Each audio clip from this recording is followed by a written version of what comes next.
குரு பகவான் 6ஆம் வீட்டை பார்க்கறதுனால என்ன நன்மை? மேஷராசிக்கு 6ஆம் வீடு கன்னி. அந்த கன்னியை போய் பார்க்குறாரு. அந்த கன்னியை பார்க்கும்போது சுப விரய செலவுகள், திருமணம், வீடு வாங்குறது, கிரக பிரவேசம், இது மாதிரியான சுப செலவுகளை 5ஆம் மாதம் கொடுப்பார். அந்த 5வது மாசத்துக்கு பிறகு குரு பகவானம் மாறுறதுனால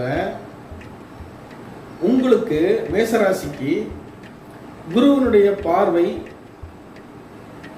7ஆம் வீட்டில் வந்து விழுகிறது. அப்போ இது ஒரு வகையில் சிறப்பு. கணவன் மனைவிக்கிடையே ஏற்பட்டிருந்த பிரச்சனைகள் விலகும். விவாகரத்து வரைக்கும் சென்ற தம்பதிகள் மனம் மாறுவார்கள்.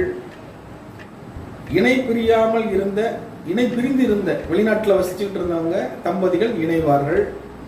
சுப காரியங்கள் நிறைய நடக்கும். குரு பகவான் மிதுன ராசியில இருந்து துலாத்தை பார்க்கும் பொழுது 5ஆம் பார்வையா பார்க்கும் பொழுது நிறைய சுபகாரியங்களை நடத்துவார். அப்ப மேஷத்துக்கு அது 7ஆம் வீடு. மேஷத்துக்கு 7ஆம் வீடும் பொழுது திருமண காரியங்கள், சுப காரியங்கள் நிறைய நடக்கும். நிறைய திருமண விஷயங்களை எதிர்பார்க்கலாம். அது மாதிரி இந்த ஆண்டினுடைய எண்ணுக்கேற்றாற் போல பெண்கள், மேஷராசியில் இருக்கக்கூடிய பெண்களுக்கு நல்ல முன்னேற்றம் வரும். ஏன்னா இந்த 2025 நீங்க கூட்டினீங்கன்னா 9ஆம் நம்பர்ல முடியுது. அப்போ 9ஆம் நம்பர்ல முடியக்கூடிய அமைப்பு பார்த்தீங்கன்னா செவ்வாய் பகவானுடைய ஆதிக்கத்துக்கு விட்டுப்பட்டது. அப்ப இந்த ஆண்டு பெண்கள் ரொம்ப தலையெடுப்பாங்க. பெண்களுடைய கையில நிர்வாகம், அதிகாரம் எல்லாம் போகும். அந்த அதிகாரத்தை துஷ்பிரயோகம் பண்ணாத பெண்களுக்கு வரக்கூடிய ஆண்டுகள் எல்லாமே கிஃப்ட் தான். அப்ப அதிகாரமும் ஆணவமும் பதவியும் நம்ம கையில இருக்குங்கிறதுக்காக ஒவ்வொரு ஆட்டம் போட்டால் அடுத்து வரக்கூடிய ஆண்டுகள் பனிஷ்மெண்டாக அமையும். அப்ப மேஷராசி பெண்களுக்கு இது உகந்த காலகட்டமாக இருக்கிறது.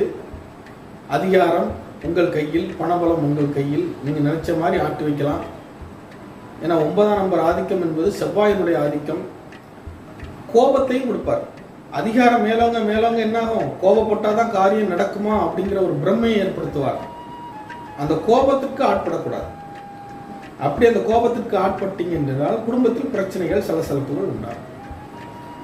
ஆகையினால பெண்களுக்கு இது ஒரு சிறப்பான விஷயமாக கருதப்படுகிறது. இந்த ஆண்டு 2025 முருகனுடைய ஆலயங்கள், ராகு கேதுக்களுடைய ஆலயங்கள் மிகவும் சிறப்பான பலனை அடைய போகிறது. இந்த மேஷராசி அன்பர்கள் முருகனுக்கு பாலாபிஷேகம் செய்தால் பல சிறப்புகளை அனுபவிக்க முடியும். மேஷராசி மட்டும் இல்லை, எல்லா ராசியும் அபிஷேகம் செய்யலாம். ஆனால் மேஷராசிக்கு என்ன சிறப்புன்னு கேட்டீங்கன்னா 9ஆம் நம்பர்ல இந்த வருஷம் 2025 எண்ணினுடைய 224 459 இந்த ஆதிக்கம் செவ்வாயை குறிக்கக்கூடியதுனால பழனி முருகனுக்கு பாலாபிஷேகம் செய்வது மிகச் சிறப்பு. ஆகவே இந்த ஆண்டு மேஷராசிக்கு இரக்கம் இருந்தாலும் ஏற்றம் அதிகமாகவே இருக்கிறது. கனரக வாகனங்களில் ஈடுபட்டிருக்கக்கூடியவங்களுக்கு நல்ல ஒரு சிறப்புகள் தரப்போகிறார். அரசு ஊழியர்களுக்கு பதவி உயர்வு, அதே மாதிரி தொழிற்சாலைகள் சிறப்படையும். நிறைய உழைக்க வேண்டியிருக்கும் இந்த வருஷம். மேஷராசி ரொம்ப உழைக்கணும். தூக்கங்கள் கொஞ்சம் கெடும். ஏனென்றால் உங்களுடைய ராசிக்கு 12ஆம் வீட்டில் அமர்ந்திருக்கிறார் சனி பகவான். உங்கள் ராசிக்கு 3ஆம் வீட்டில் அமர்ந்திருக்கிறார் குரு பகவான். அப்போ உங்களுடைய எண்ணங்களையும் செயல்களையும் செயல்படுத்துவதற்காக குரு தூண்டுவார். சனி தூங்க விட மாட்டார். ராகு 11ல போய் உட்கார்ந்துருக்கிறாரு. அவர் இயங்க வைப்பார். இரவு பயணங்களை அதிகமாக கொடுப்பாங்க மேஷராசி அன்பர்களுக்கு. இரவு பயணங்களை உங்களால் தவிர்க்க முடியாத அளவுக்கு சுறுசுறுப்பாகவும் செயல்படுவீர்கள். ஆனால் அதே சமயத்தில் இரவு பயணங்களில் கவனம் தேவை. நீர்நிலைகள் நிறைந்திருக்கும் இந்த ஆண்டு.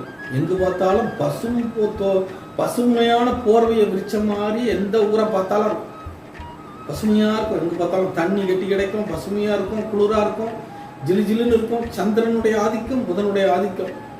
ஸ்ரீரங்கம் தலைத்தோங்கும், பழனி தலைத்தோங்கும். முருக ஆலயங்களும் ஸ்ரீரங்கம் பெருமாள் ஆலயங்களும் சிறப்பாக இருக்கும். அதனால மேசராசி அன்பர்கள் கவலை கொள்ள வேண்டாம். இந்த ஆண்டு உங்களுக்கு ஒரு நல்ல இடத்தை பிடிப்பதற்கான வேலைகளை சனி பகவானும் குரு பகவானும் ராகு பகவானும் கேது பகவானும் செய்ய இருக்கிறார்கள்.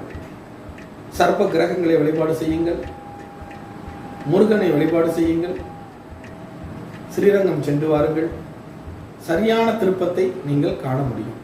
நன்றி, வணக்கம். உங்கள் ஜோதிடர் விகி நாராயணன்.